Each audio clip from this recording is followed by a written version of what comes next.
Hello, my gardening and homesteading friends. Today I'm going to do a little video on hydroponics. My pak choy here is a little bit sad. Something has been munching on it. I suspect it may be some slugs or snails. I'm sorry, someone's walking by, and so my dogs are barking. So last night I put out beer, and it has been there since last night. I'm surprised my dogs didn't drink it, but I got no slugs.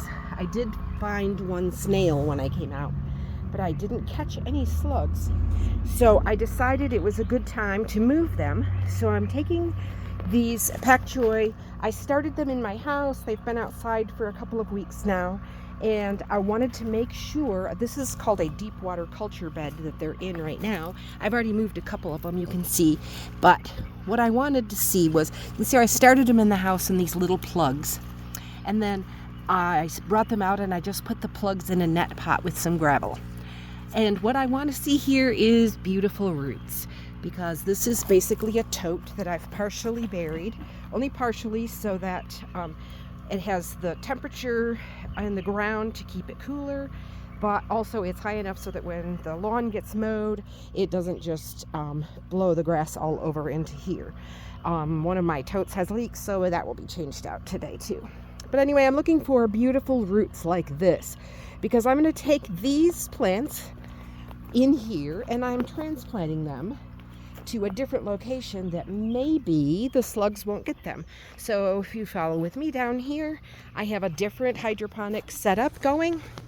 And in this one, there is a tote buried under the ground there, because I am in South Carolina and it gets very warm here. So down in the ground there is a tote, a large tote of water with a pump, and it basically just recycles this water over and over.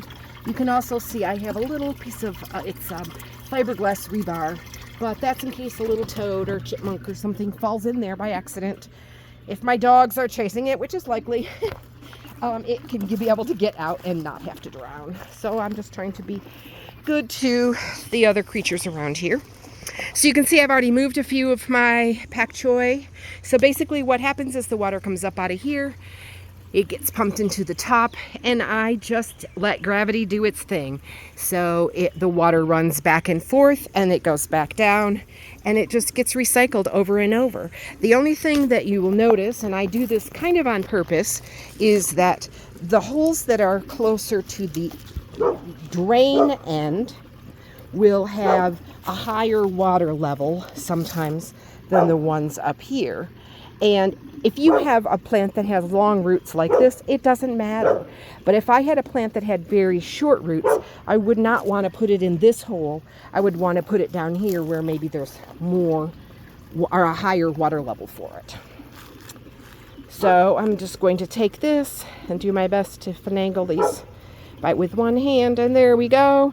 And I'm going to drop it right down in there. Whew, almost dropped that net pot of gravel. And then I'm going to move the rest of them over here. And I have not added nutrients to this water. I had the system running and making sure there were no leaks.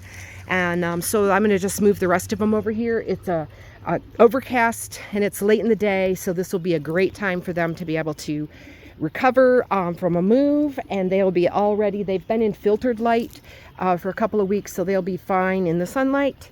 And I also wanted to mention I am going to pick up all these leaves that something munched on, so that will encourage them to grow new beautiful leaves that we can eat.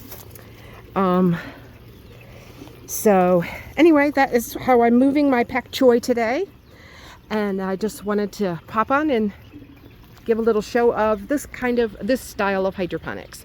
And I built this myself.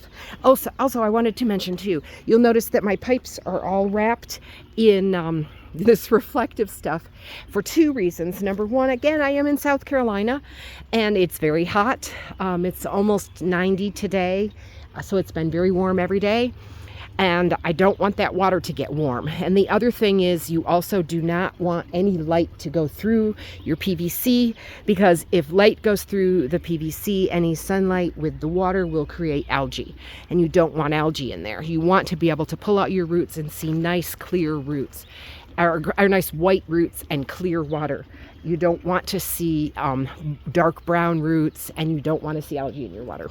So I wrapped these, and quite honestly, I think these are the Dollar Tree. They're the things that you put in your windshield. And I think that's what I used on those. They might have been something that I pulled out of PetSmart's dumpster, that are these really nice bags that their fish come in, and they're insulated bags, but they throw them out, and they were the perfect size, so I might have used those as well. Anyway, just wanted to show you that, so I hope you enjoy. Bye.